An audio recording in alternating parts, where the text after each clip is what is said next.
The president today is sending a letter to all of Congress saying we are in a crisis, then taking to the Rose Garden for this freewheeling press conference where he hammered home his stance that a wall is non-negotiable. Watch this.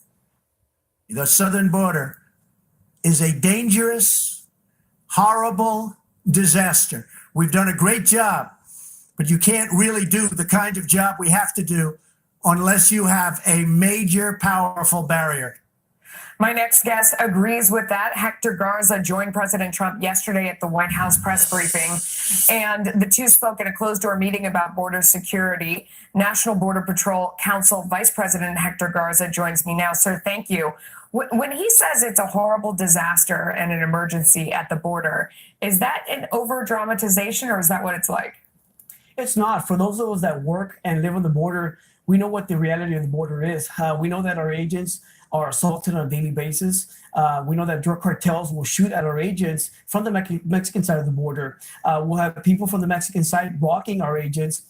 We've seen an increase in stash houses. We've seen an increase in police pursuits in the border communities. We've seen an increase in the flow of drugs that are coming across illegally.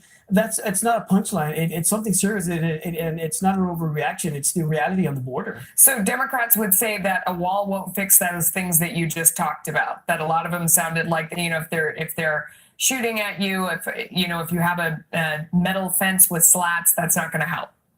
Well, it amazes me that these politicians will go out and say that a wall will not work when they've never even been to the border, when they've never walked in the shoes of a Border Patrol agent. Something that President Trump did that nobody else has done before is that President Trump would actually reach out to the rank and file Border Patrol agents. He's been talking to Border Patrol agents for the past 2 years on the needs of the border. And that's why he's so well informed on what we need on the border so that we can do our job and we can keep this country safe. So as someone who's down there all the time, does the word wall frustrate you, that seems to be the hang up?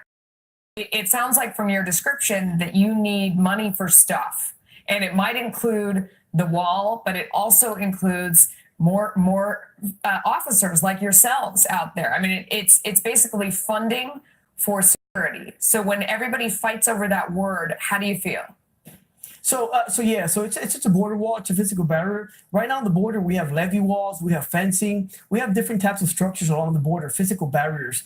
But why are people hung up on this wall thing? Well, that's what we've known it to be. We know that Democrats don't like the sound of a wall, but when it comes to secure the border, it's a whole border security package, and that wall, that physical barrier, is a big part of it, along with infrastructure, as well as manpower and all the other resources that we need along the border. So it's a border security package that we need to do our job. It is a package, but it sounds like you're focused on the barrier itself, that it's not just a euphemism for something else, that you need the actual barrier, and that if the Democrats are opposed to that, do you think the president is doing the right thing holding out this long?